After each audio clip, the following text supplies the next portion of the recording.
একটা মজার জিনিস দেখাই শুরুতেই দেখেন কারা মিছিল কইরা হিন্দু সেজা জয় বাংলা স্লোগান দেয়।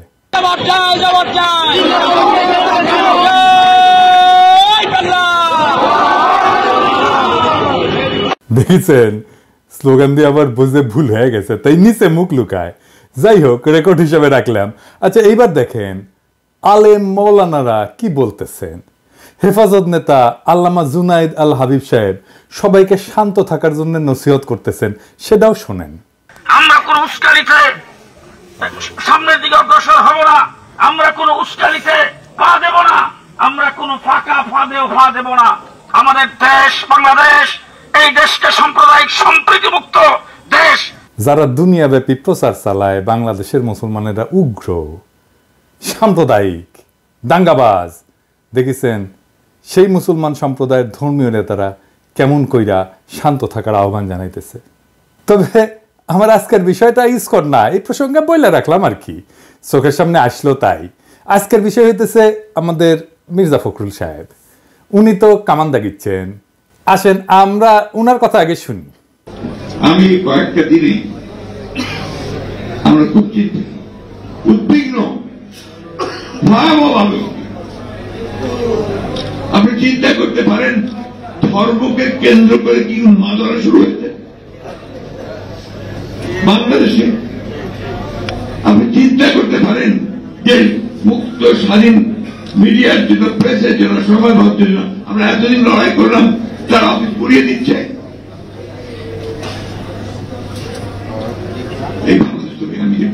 আমিও তো চাই না। উনি বলছেন যে বিএনপি দেশের পরিস্থিতি নিয়ে খুবই চিন্তিত।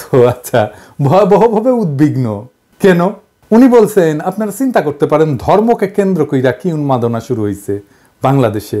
আপনি চিন্তা করতে পারেন মুক্ত স্বাধীন মিডিয়ার জন্য, প্রেসের জন্য আমরা এতদিন লড়াই করলাম, তার অফিস পুরাই দিচ্ছে। তাই নাকি মির্জা ভাই? কুটি পুরানো হয়েছে। এই বাংলাদেশ তো দেখতে চাইনি, আমি অন্তত দেখতে চাই না। তাই নাকি মির্জা ভাই? পত্রিকা অফিস কই পুরানো হয়েছে? এই যে ধর্ম নিয়ে উন্মাদনা শুরু হয়েছে, কে করছে কন না কেন? ইসকনের কথা বলেন না কেন? ইসকন যে একজনের কুপায় মারছে তার কথা বলেন না কেন? ভাসুরের নাম মুখে নিতে লজ্জা লাগে। ওই যে চট্টগ্রামের আইনজীবীরে কুপায় মারলো, কোনো বিবৃতি দিচ্ছেন? দেন নাই। প্রথম আলো ডেইলি স্টার নিয়ে একেবারে দিওয়ানা হয়ে গেছেন। আপনি প্রধান রাজনৈতিক দলের নেতা, আপনি গেছেন চট্টগ্রামে আমাদের নিহত ভাইয়ের জানাজায় গেছেন? যান নাই। তো পত্রিকা অফিস পোড়ানোর কথা দেখে আমি ভাবলাম যে আমি নিজে ভুল দেখছি কিনা, তাই একটা পোস্ট দিলাম ফেসবুকে। এই যে এটা প্রায় 12,000 লাইক পড়েছে। কেউ কইল না পত্রিকা অফিসে গত এক সপ্তাহ পুরানো হয়েছে। আপনাকে মির্জা ভাই আবেগ কাজ করেছে, প্রথম আলো যখন আসছে বিবেক কাজ করে নাই। আমাদের দানব হিসাবে উপস্থাপন করবেন। আপনার বন্ধু মতি আলু কয়া দিছে নাকি? নাকি আপনার দলের কেউ কইছে? নাকি আপনি নিজে দেখছেন? দেশের সবচেয়ে বড় দলের শীর্ষ নেতা আপনি, মুরব্বী মানুষ, আপনার মুখে কথাই রেফারেন্স। আপনি সতর্ক হইয়া কথা না বললে তো মুশকিল মির্জা ভাই। উনি এখানে থামেন নাই, আরো বলছেন দুর্ভাগ্য আমাদের কিছু সংখ্যক মানুষ, তারা নিজেদের অত্যন্ত জনপ্রিয়, সবচেয়ে দেশপ্রেমিক বলে মনে করেন। খোটাটা মনে রেখেন কি দিয়ে খোটা মারতেছে। আর গোটা জাতিকে আজকে তারা বিভাজনের দিকে উস্কে দিয়ে একটা অন্ধকারের দিকে ঠেলে দিচ্ছেন। সেজন্য ওনার আলো দরকার, প্রথম আলো, বুঝাও। আপনারা ঠান্ডা মাথায় চিন্তা করবেন যে যারা দেশকে বিভাজনের দিকে ঠেলছে, অনৈক্যের দিকে ঠেলছে, তারা আমাদের আসল শত্রু না মিত্র? আসলেই তো আমাদের দেখতে হবে বিভাজনের দিকে কে ঠেলিচ্ছে, এটা আমরা দেখবো। আইসেন। হ্যাঁ মির্জা ভাই খারান একটু হাইসেনি। আপনি বিভাজনের কথা কইছেন, আমি ইউজুয়ালি এইসব জায়গায় এসে একটা ডার্টি জোকস টোকস বলি, আপনার ক্ষেত্রে সেটা বলবো না, এইটা ঝামেলাই হয়ে গেল। যাই হোক, বিভাজন কে করিছে? আপনি কি বলেছেন জামাতকে নিয়ে? দেখেন, জামাতের পক্ষ থেকে আসা বক্তব্যের বিপরীতে তিনি বলছেন যারা ভোটে জিততে পারবে না, সরকার চালাইতে পারবে না, তারা এসব কথা বলে। একসময়ের জোট সিংকে কি তাচ্ছিল্য! আপনারা সেনা প্রধানের ডাক পাইয়া যে ড্যাং ড্যাং করতে করতে ক্যান্টনমেন্টে গেলেন, তারপর একটা তত্ত্বাবধায়ক সরকার বানালেন, ধ্বজভঙ্গ উপদেষ্টা দিয়ে খুঁজে খুঁজে বের করে আসছেন। দিনে 6 বার অ্যাডাল্ট ডায়াপার বদলাইতে হয়। আমাদের জিজ্ঞেসিলেন যে কি মত আপনাদের? হ্যাঁ, ঐক্যের কথা কইছেন এখন। বাপরে, দেশের মালিক সেজে গেছেন না? ছাত্র শিবির ছাত্রদল মারপিট শুরু হইল। আপনার ছাত্র দলের চট্টগ্রামে পোলারা আমারে কমপ্লেন দিল আমার ইনবক্সে এসে যে আপনার প্রিয় ছাত্র শিবির কইরা একবার কয় আপনার প্রিয় ছাত্র শিবির কবে প্রশংসা করছিলাম ওই একটা সারিন্দা বাজায় আর কি ওই কয় আপনার প্রিয় ছাত্র শিবির আমগরে মারতেছে কিছু একটা করেন তা আমি কইলাম দুই সংগঠনকে নিয়ে বসবো এভাবে মারপিট করলে কেমন করে হবে ফ্যাসি বিরোধী দলগুলা ছাত্র শিবির ছাত্র দল দুই দলে কিন্তু রাজি হইল টাইম ঠিক হইল ছাত্র দলের প্রেসিডেন্ট সেক্রেটারি ছাত্র শিবিরের প্রেসিডেন্ট সেক্রেটারি কেন্দ্রীয় একসাথে কথা বললে টাইম ঠিক হইল আমার টাইম সকাল 5টা আমি চোখ মুছতে মুছতে উঠিয়া জুম মিটিংয়ে বসলাম ছাত্র শিবিরের প্রেসিডেন্ট সেক্রেটারি আসলো ছাত্র দল আসলো না ফোন দিলাম কয় আমরা তো ট্যুর করতেছি আমি বললাম আচ্ছা ঠিক আছে ট্যুর শেষ কইরা তারপরে কইয়েন আমরা বসবুনি আবার পরে আর করলো না শুনলাম বিএনপির শীর্ষ নেতারা চায় না তো মারপিট যে হচ্ছে সেটা বন্ধ করার জন্য ডায়ালগ করতে রাজি না বিএনপি জাহাঙ্গীরনগরে ছাত্র শিবির থাকলে সেখানে ছাত্র দল যায় না আর কে কমপ্লেন করেছে যে ছাত্র শিবির কেন এটি বামেরা না করলে ছাত্র দল করেছে গত কয়েকদিন আগে জাতীয় ছাত্র সংহতি সপ্তাহ উপলক্ষে শিবিরের মত বিনিময় সহ 34টা ছাত্র সংগঠন আসলে ছাত্র দল আসেনি কিন্তু কেন মিটিংয়ে বসে ডায়ালগ করবে না আন্দোলনের সহযোদ্ধাদের সাথে আবার ঐক্য আর বিভাজনের গল্প বলতেছেন মিরেশ্বরায় জামাতের মিটিংয়ে হামলা করছেন কেন করছে আপনাদের কাছ থেকে অনুমতি নেয় নাই আপনাদের কাছে অনুমতি নেওয়া লাগবে হ্যাঁ আপনারা ঠোলা হয়ে গেছেন না সরকার হয়েছেন অনুমতি নিয়ে মিটিং করতে হবে তালুকদারি পাইছেন বাংলাদেশকে বিভিন্ন জায়গায় তো দখল শুরু করে দিচ্ছেন ওইটা নাই কই তো বিভাজন কে করছে মির্জা ভাই চুপকে সরাবে বললো ছাত্ররা আমরা সাপোর্ট দিলাম আপনারা বাগড়া দিলেন বললেন না বদলানো যাবে না আমরা বললাম নতুন সংবিধান লাগবে আপনারা বাগড়া দিলেন বললেন না পুরানাই সহি এই সরকারের ম্যান্ডেট নাই বদলাইতে পারবে না আমরা বললাম আওয়ামী লীগকে নিষিদ্ধ করতে হবে আপনারা বললেন না না না না না না আমরা নিষিদ্ধ করার কে নিষিদ্ধ করবে জনগণ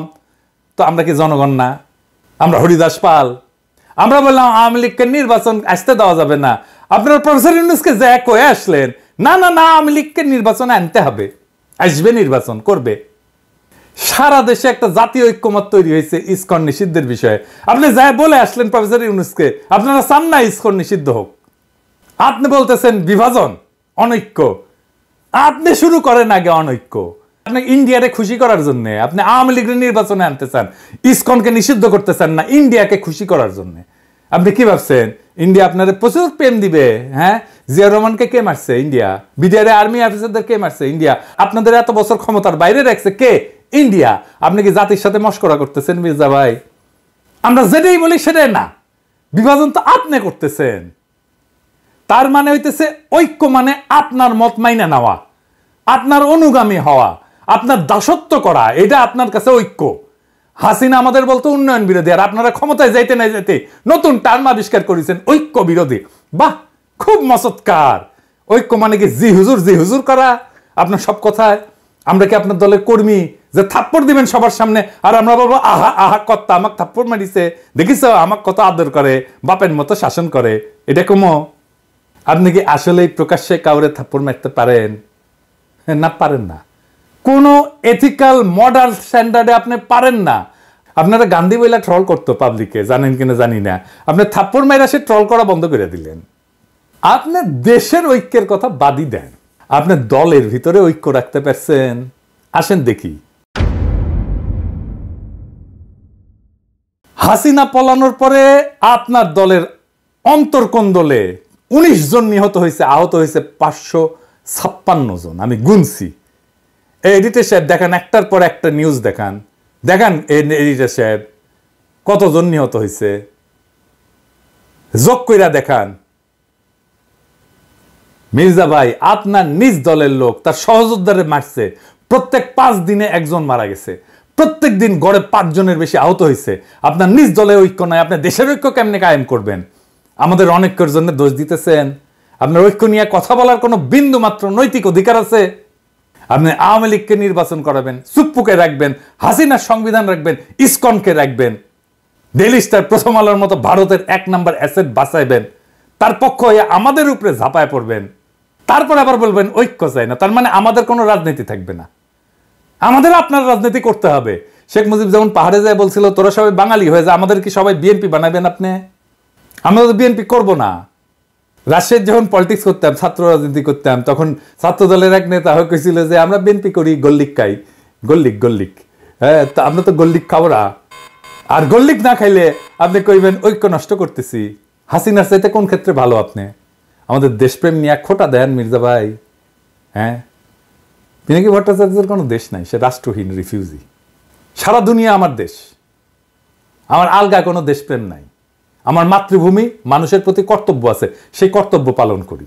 আপনারা মন্ত্রী হবেন, সরকার বানাবেন, আমরা যেই জায়গায় ছিলাম সেখানেই থাকবো। আর আমরা যদি আপনাদের মতো ক্ষমতার কাঙ্গাল হইতাম, তাইলে আপনাদের লাঠিঝাঁটা খায়া হইলেও আপনাদের সাথে এখনো ঘষ্টাঘষ্টি করতাম। আপনারা ক্ষমতার অলিন্দে উঠতে যাইতেছেন, এমন মাহেন্দ্রক্ষণে আপনাদের সাথে সম্পর্ক নষ্ট করতাম না। এই বান্দা মানুষের পক্ষে থাকবে, এই বান্দা ক্ষমতার স্তূপে না। আপনারা আপনাদের ঐতিহ্য ধরে রাখছেন। 1975-এর 15ই আগস্টের নায়কদের ওন করেন নাই, তাদেরকে ফাঁসিতে যাইতে দিচ্ছেন, ছায়া ছায়া দেখছেন। দীর্ঘদিনের জোট সঙ্গী ইসলামী দল জামাতের হাত ছেড়ে দিচ্ছেন। 2013-র 5ই মে আপনাদের কথা ছিল না আপনারা মাঠে নামবেন, আলেমরা আপনাদের ভরসায় আইসা বেঘরে মারা গেল। কোনোদিন সরি বলছেন? আমাদের পিঠে ছুরি মারবেন, এটা নতুন কি? হ্যাঁ, আমরা কেউই নিজেদের জনপ্রিয় বলে মনে করি না। আমরা জনতার কণ্ঠস্বর, যে কণ্ঠস্বর আপনারা শুনতে চান না সেই কণ্ঠস্বর। জনতার নেতা বানায়, জনপ্রিয়তা জনতার কাছ থেকে আসে। যারা তার কাছাকাছি তারাই জনপ্রিয় হয়, তাদেরকেই পছন্দ করে, তাদেরকেই ভালোবাসে। আপনাদের তো আমাদের দরকার নাই। আমরা তো ক্যানন ফোডার, জানেন তো, খরচাযোগ্য। মানে জানেন ক্যানন ফোডার এই শব্দটার মানে? এটা একটা সামরিক পরিভাষা।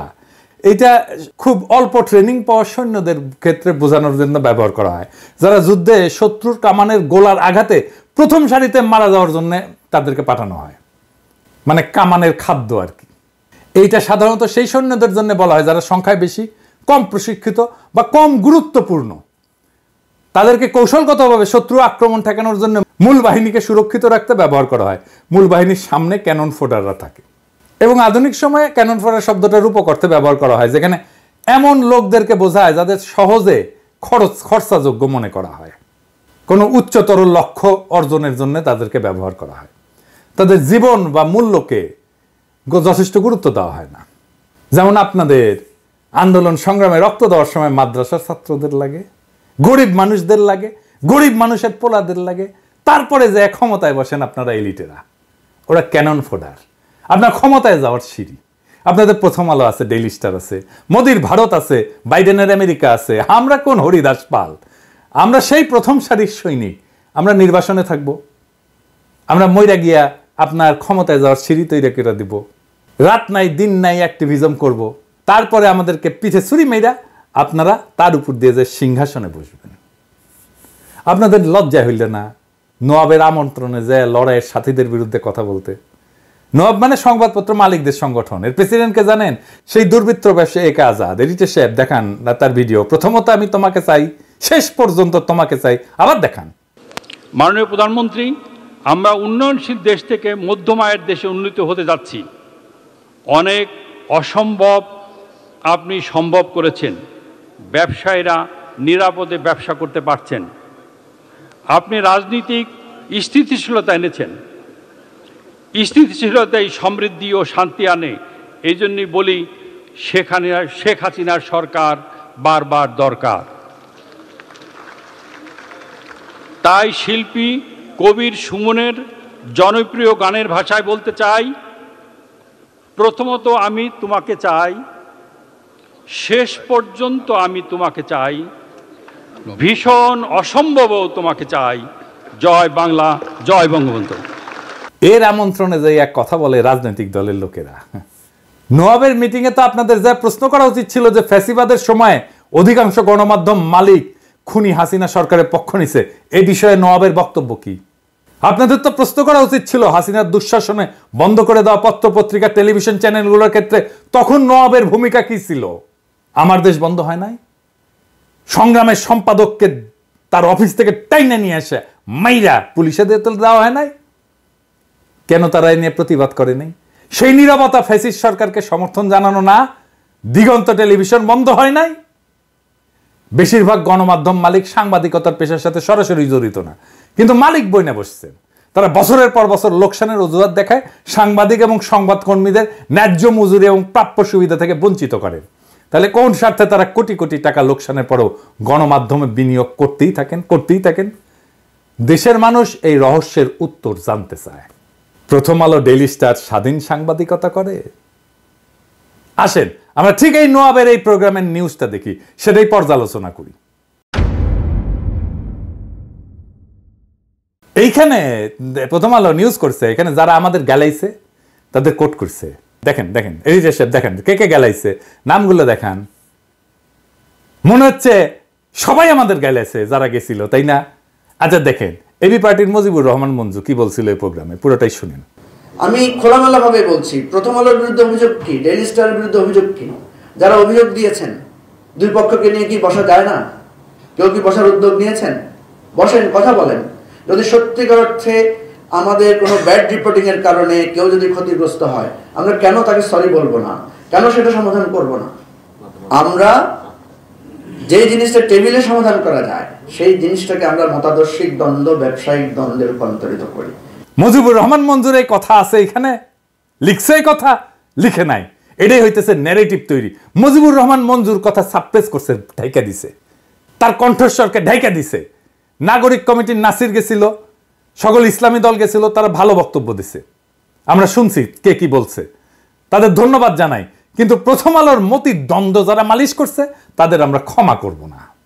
মির্জা ভাই ওবায়দুল কাসের বলছিল না যে পালাবো না, দরকার হইলে মির্জা ফখরুল সাহেবের বাসায় যে উঠবো, ঠাকুর গায়ে একটা বাসা আছে না? এডিটর সাহেব শোনান এটা। পালাবো না, কোথায় পালাবো? পালাবো না, প্রয়োজনে ফখরুল সাহেবের বাসায় গিয়ে উঠবো। কি জায়গা দেবেন? না হলে ঠাকুর গায়ের বাড়ি আছে না, ওই বাড়িতে গিয়ে উঠবো। আমার ধারণা ওই কাউয়া সাউন্ড দেন, মনে হয়েছে কাউয়ার সাউন্ড দেন। হ্যাঁ, আরো জোরে দেন। হয়েছে। আমার ধারণা ওই কাউয়া মইরা ভূত হইয়া মির্জা ফখরুলের কাঁধের চাপিছে, ওর বাসাত না, ওর কাঁধের চাপিছে। মির্জা ফখরুল আর এক কাউয়া হচ্ছে। ফাইনালি বিএনপি বলি, আপনারা তো ক্ষমতা নেবেন, তাই না? ক্ষমতা যাবেন সে আশাত আছেন। আমরা বিজনেসে একটা অ্যানালাইসিস করি, ভুকা বলে, ভুকা, BUCA মানে জানেন না? আচ্ছা, ভুকা হইতেছে এটা মডেল আর কি। সেটা হইতেছে যে কোনো প্রতিষ্ঠান বা যে কোনো কার্যক্রম পরিচালনার ক্ষেত্রটা অস্থিতিশীল এবং সবসময় জটিল পরিবেশের মধ্যে থাকে। ভুকা শব্দটা একটা বিশেষ বৈশিষ্ট্যের প্রতিনিধিত্ব করে আর কি। ভিতে হচ্ছে ভোলাটিলিটি, অস্থিতিশীলতা। ইউতে হইতেছে আনসার্টেনিটি, মানে অনিশ্চয়তা, ভবিষ্যতের ঘটনা বা ফলাফল সম্পর্কে অস্পষ্টতা। সিতে হচ্ছে কমপ্লেক্সিটি, মানে জটিলতা, আমরা তো জানি। আর এতে হচ্ছে অ্যাম্বিগুইটি। এটার অ্যাম্বিগুইটির বাংলাটা হইতেছে এটা এমন একটা পরিস্থিতি যেখানে যে তথ্য আমরা পাইছি এটা অসম্পূর্ণ এবং বিভ্রান্তিকর, ফলে সঠিক সিদ্ধান্ত নেওয়া কঠিন হয়। তো যে কোনো বিজনেসে ভুকা অ্যানালাইসিসটা করতে হয়, তাছাড়া পরিবর্তনশীল পরিবেশে টিকে থাকা যায় না, দ্রুত এবং কার্যকর সিদ্ধান্ত গ্রহণ করা যায় না। এটা ছাড়া নেতৃত্বের যে দক্ষতা এটা উন্নত করা যায় না। এই ভুকা অ্যানালাইসিসটা ঝুঁকি পরিচালনা এবং সুযোগ সৃষ্টিতে সাহায্য করে। রাজনৈতিক পরিস্থিতি অস্থিতিশীল, আনসার্টেন, কমপ্লেক্স আর অ্যাম্বিগুয়াস। দুনিয়ার কখন কোথায় কি ঘটে যাবে আর আপনার ক্ষমতায় যাওয়ার স্বপ্ন দূরে সরে যাবে। হ্যাঁ, কখন কোন উপদেষ্টার মনে হবে যে এইবার ইসকনের নেতারে গ্রেপ্তার করি, তারপরে এটা মারপিট হবে, তারপরে খুনাখুনি হবে, কেস অন্যরকম হয়ে যাবে। আমি অনেক আগে থেকে বলতেছি প্রফেসর ইউনূসের সরকার ফেল করার রাস্তায় হাঁটতেছে, বলি না?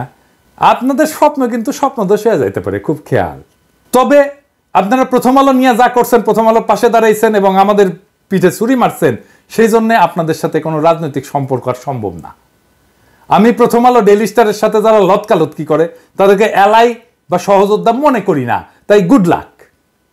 আমার দর্শকদের বলি, ভয় পাবেন না, দেশের সামনে সংকট আছে, কিন্তু আমরা একসাথে পাহাড়ের মতো অটল দাঁড়ায় থাকবো মাতৃভূমির রক্ষায়। ফ্যাসিবাদ কোনো রাজনৈতিক দল তাড়ায় নাই, ছাত্র জনতা তাড়াইছে। রাজনৈতিক দল ঈদের পরের আন্দোলন দিয়া আমাদের একের পর এক বছর কাইরা নিছে। এই ছাত্র জনতা দেশকে রক্ষা করবে। রাজনৈতিক দলের কাছে দেশের নিজের ভাগ্যকে আমরা বন্ধক দেব না। নির্ভয়ে থাকেন। জিন্দা থাকতে দেশের কোনো ক্ষতি হইতে দেব না। জিন্দা থাকতে বাংলাদেশে আওয়ামী লীগকে পুনর্বাসিত হইতে দেব না। জিন্দা থাকতে বাংলাদেশে আবারও ভারতীয় আধিপত্য চালাইতে দেব না। জিন্দা থাকতে বিপ্লবকে ব্যর্থ হইতে দেব না। জিন্দা না থাকলে কোটি কোটি পিনাকি, কোটি কোটি ইলিয়াসেরা জন্ম নেবে, কোটি কোটি আপনাদের মতো বীরেরা জন্ম নেবে। এই দেশে শুধু ভীরুরাই জন্মায় না, বীরেরাও জন্মায়। ভয় পাইবেন না, আখেরে আমরা বিজয়ী হব। ইনকিলাব জিন্দাবাদ।